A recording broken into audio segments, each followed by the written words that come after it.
এই তো বন্ধুরা, তৈরি হয়ে গেল আমাদের প্রভু শ্রী শ্রী জগন্নাথ দেবের অত্যন্ত প্রিয় একটা ভোগ, টাটা মনোহরা কিংবা কর্পূর কেলি মিষ্টি রেসিপি। আর এইভাবে মিষ্টি বানিয়ে কিন্তু আপনারা অবশ্যই রথযাত্রার দিন প্রভু শ্রী শ্রী জগন্নাথ দেবের চরণে ভোগ নিবেদন করতে পারেন। নমস্কার বন্ধুরা, অনুঘার রান্নাঘরে আরও কি নতুন পর্বে সবাইকে স্বাগত জানাচ্ছি। আজকে আমি আপনাদের সঙ্গে শেয়ার করব রথযাত্রা উপলক্ষে জগন্নাথ দেবের 56টি ভোগের মধ্যে অন্যতম একটা প্রিয় ভোগের রেসিপি।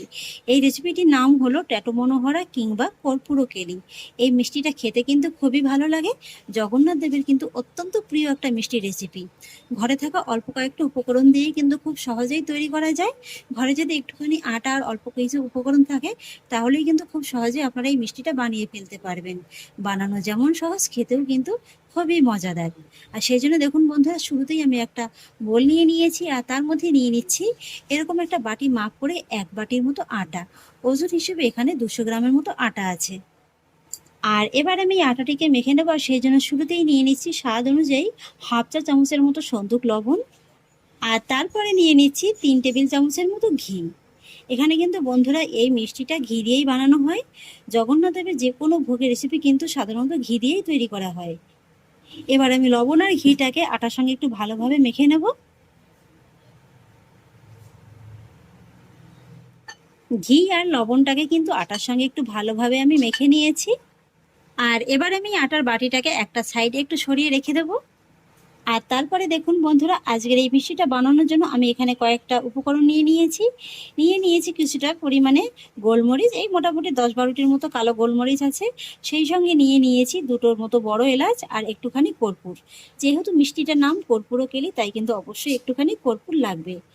আর এখানে আমি বড় এলাচটা নিয়েছি, এখানে কিন্তু বড় এলাচটাই ব্যবহার করা হয়। একান্তই যদি হাতের কাছে না থাকে সেক্ষেত্রে আপনারা একটু ছোট এলাচও ব্যবহার করতে পারেন। এবার আমি এই উপকরণগুলোকে একটু গুঁড়ো করে নেবো, আর সেই জন্য একটা হামানদিস্তা নিয়ে নিয়েছি, আর তার মধ্যে কিন্তু এই এলাচের বীজগুলোকে বের করে নেব।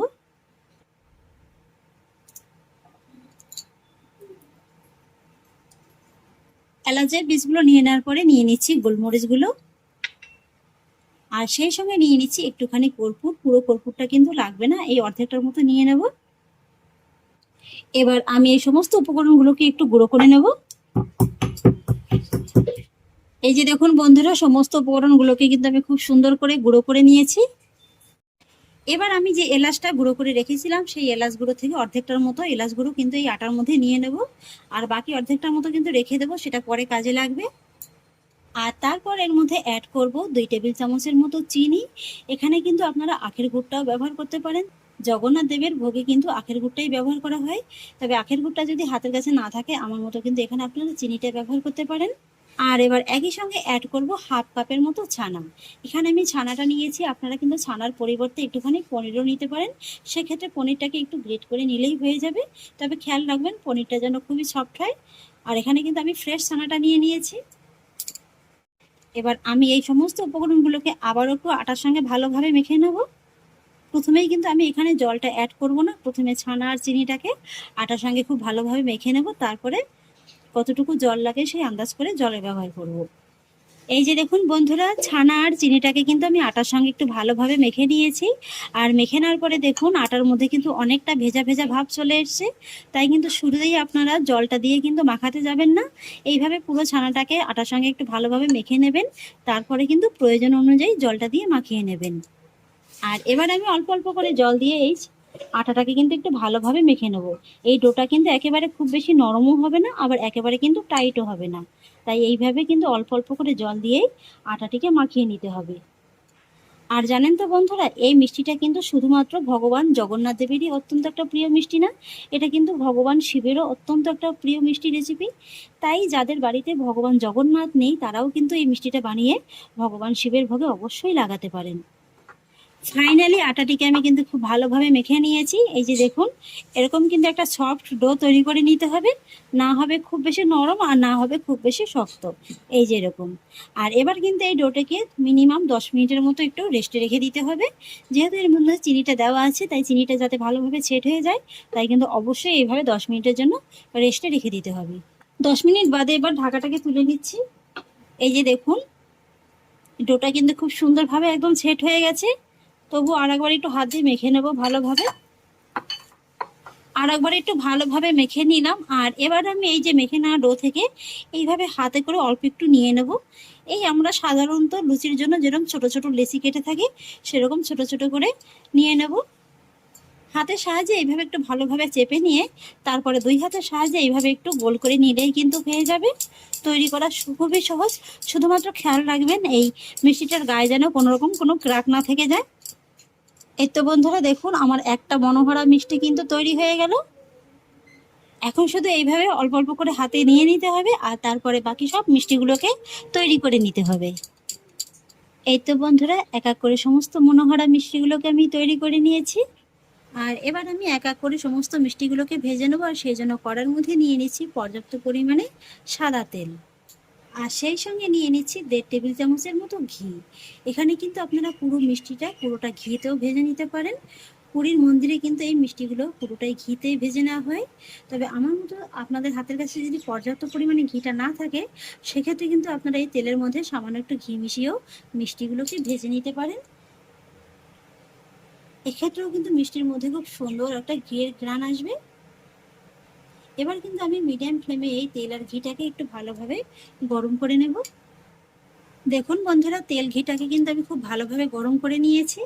আর এবার আঁচটাকে একেবারে কমিয়ে দিয়ে এক এক করে কিন্তু মিষ্টিগুলোকে তেলের মধ্যে ছেড়ে দিতে হবে।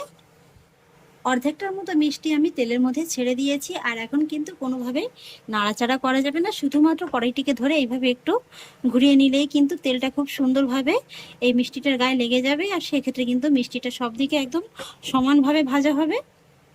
আর এই পুরো মিষ্টিটা কিন্তু বন্ধুরা লো আঁচেই ভেজে নিতে হবে। একেবারে কড়া আছে ভাজলে কিন্তু উপর থেকে একটা কালার চলে আসবে আর ভিতরটা কিন্তু কাঁচা থেকে যাবে। এইভাবে কিছুক্ষণ ভাজতে ভাজতে দেখতে পাবেন যে মিষ্টিগুলোর গাটা কিন্তু হালকা করে শক্ত হতে শুরু করেছে। আর তখনই কিন্তু এইভাবে মিষ্টিগুলোকে একটু নেড়ে চেড়ে খুব সুন্দর করে একদম লালচে করে ভেজে নিতে হবে। এই তো বন্ধুরা প্রায় 8 থেকে 10 মিনিটের মতো সময় নিয়ে মিষ্টিগুলোকে দেখুন আমি খুব সুন্দর করে একটা কড়া লালচে রং ধরিয়ে ভেজে নিয়েছি। এই যে দেখুন মিষ্টিগুলো কিন্তু আমার খুব সুন্দর করে ভেজে নেওয়া হয়েছে। আর এবার আমি মিষ্টিগুলোকে গরম তেল থেকে তুলে নেব। তেলটাকে এইভাবে একটু ভালোভাবে ঝরিয়ে নিয়ে তারপরে কিন্তু মিষ্টিগুলোকে তুলে রাখতে হবে। বাকি মিষ্টিগুলোকেও একই রকম ভাবে ভেজে নিতে হবে। সমস্ত মিষ্টিগুলোকে আমি ভেজে নিয়েছি। আর এবার কিন্তু আবারও কড়াইটিকে গ্যাস ওভেনে বসিয়ে দিয়েছি। আর এবার আমি কড়ার মধ্যে নিয়ে নেব 500 গ্রামের মতো লিকুইড দুধ। এখানে দেখুন দুধটা কিন্তু বেশ ভালোই ঘন, এরকম একটু ঘন দুধই কিন্তু নিতে হবে। আর এখানে আমি দুধটাকে কিন্তু আগে একবার জাল করে জাস্ট একটা বলক তুলে রেখেছিলাম। এখানে কিন্তু বন্ধুরা এই দুধটাকে একটু ঘননার চেষ্টা করবেন, তাহলেই কিন্তু মিষ্টিগুলো খেতে বেশি ভালো লাগবে। আর এখানে যেহেতু এই দুধটাকে আমি আরেকটু জাল করে নেব, তাই কিন্তু দুধটাই ওভেনে বসানোর আগে আমি জাস্ট একটা বলক তুলে রেখেছিলাম। আর এবারে আমি দুধের মধ্যে অ্যাড করব আমি যে এলাচ, কর্পূর আর গোলমরিচটা গুঁড়ো করে রেখেছিলাম, সেই বাকি অর্ধেকটুকু এখন দিয়ে দিচ্ছি।